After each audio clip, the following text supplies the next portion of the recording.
Oh, hello, it is I, your boy Gomi, and we're going to be looking at the first fight of the main card. We're going to be looking at another Canadian going up against pretty much a layup fight, in my opinion, Marc Andre Barriault versus Eryk Anders. So this is going to be a middleweight matchup. Marc Andre Barriault is going to be 33 years of age, 15 wins, 6 losses, 10 knockouts, 1 submission. 6'1" in terms of height, orthodox stance, 74-inch reach disadvantage, a 0.28 takedown average, a 50.76% significant strike accuracy, and he's going to be a minus 140 favorite, with significant wins over Julian Marquez and Jordan Wright. Standing across from him is going to be Eryk Anders, 36 years of age, 15 wins, 7 losses, 9 KOs, 1 submission. 6'1" in terms of height, southpaw stance, 75-inch reach advantage, a 1.59 takedown average, a 53.85% significant strike accuracy, plus 120 underdog, with significant wins over Kyle Dawkins and GM3. First, let's get it out the way. I know I said I never used the Dawkins brothers as a significant win, but that's really his best win. Eryk Anders, he ain't that good. I'm going to be straight up with you.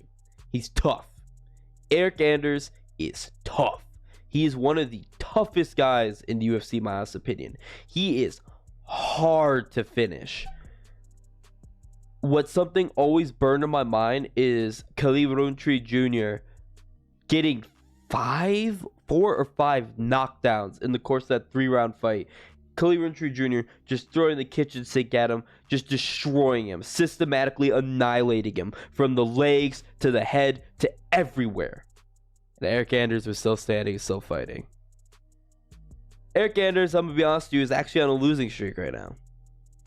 He's actually on a 2-fight losing streak. But you're going to look at his stats and be like, no, he's not. Yes, he is, because the last win was against freaking Kyle Dawkins right before Kyle Dawkins got removed from the UFC. It's one of the Dawkins brothers. Blech. Other than that, it was a split decision, but I think it was more so a potential robbery for Jun Young Park. And then against Andre Muniz, who's pretty solid. It's not a bad person to lose to, but regardless, he still lost.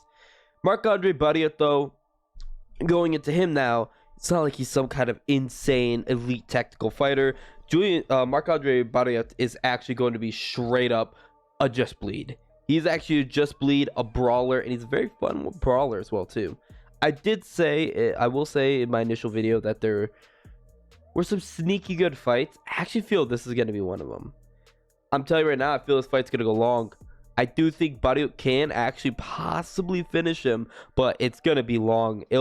If there's a 2.5, over 2.5, over 1.5 bet, that's the bet. I do lean towards Marc Andre Barriault as well too, pretty heavily. Eryk Anders has a chance, to be honest with you, because like I said, Marc Andre Barriault is just a brawler, so there's a chance Eryk Anders could catch him with something clean. I do like his left straights, and he has some pretty solid hooks, but I also just think Marc Andre Barriault has much better Muay Thai specifically. So Barriault has a lot of volume, a lot of power. He's a little sloppy, though. I've seen him wing and miss punches, like uppercuts and hooks. He just wings and misses them sometimes, occasionally. Not frequently, but occasionally. Hence why he doesn't have a super high significant strike accuracy. But again, same thing with Anders. Eryk Anders is not that much higher. He does have a lot of volume, though. Keep in mind, too, that Marc Andre Barriault, he throws a lot. He has a very high significant strikes landed per minute because he has a lot of volume and he just loves to push the pace on people. He has a gas tank for days. Something always in my mind about Marc Andre Barriault is his fight against Julian Marquez, where he just kept going, shot after shot after shot. That fight earlier this year was just such a good showing of Marc Andre Barriault and how he is. Another one was his fight against Lungimbula. Dalcha Lungimbula. That's his name, right? Dalcha Lungimbula. God, I cannot pronounce his name. Regardless, another really good showing of where we just see Marc Andre Barriault was just a just bleed guy. He was throwing down, throwing shot after shot, winging some hooks and missing though, but throwing shot after shot. And it's just that simply what I feel it's going to be. Eryk Anders, he's tough. He's okay, but I feel Barriault's just going to put it on him. Anders does not do good, and he gets confused, and he freezes up when someone just goes in his face and shows him no respect. The Dawkins brothers, they can't show anybody respect when it comes to the feet. So that's why Anders was able to take him out. But otherwise, you look at his fights, if you have someone who doesn't show him respect and his power, like a Barriault will, they're just going to walk him down and dog him. I remember Krzysztof Joko did the same thing as well too to him. And Marc Andre Barriault, it's not going to show him any respect for his power, not because he knows or feels he's superior. It's just because Marc Andre Barriault has no complete and total disregard for his own safety and other safety in the ring. He's going to throw everything he has into him. He also is very sneaky in the clinch. I like his clinch work. I really like his clinch work. I like his uppercuts and elbows he'll just consistently throw, especially if he gets them up against the fence.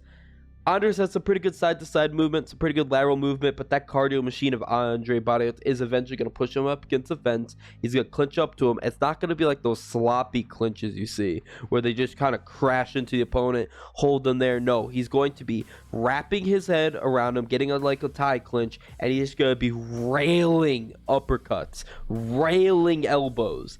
And I'm going to lean towards Anders surviving. Because if Anders was able to survive against Cully Rountree, was able to survive against Cully Rountree Jr., I think he'll survive against Marc Andre Barriault because I believe Rountree is just a better fighter. He's a top-ranked light heavyweight compared to Marc Andre Barriault, who's just a pretty fun fighting, he's just not. I don't think he's ever going to be top-ranked, but he's just a fun middleweight. While Cully Rountree Jr. is pretty high up there in terms of light heavyweights. I don't think Barriault gets the finish, but I would pick him if you do think Barriault's going to get the finish over 2.5. Over 2.5, and of course knockout. There's some good picks there, but overall I wouldn't put money on Anders. Also, Anders, one thing I would like to mention, he has a very good win over GM3, Gerald Marchart. But that's really about it. Well, overall, this is going to be a quick one just because there's not much to this fight. It's just going to be a brawl. Simple as that. It's going to be a brawl. So I'm going to cut it here. This is Video Boy Gomi. Let me know what you think in the comment section down below. Bye-bye.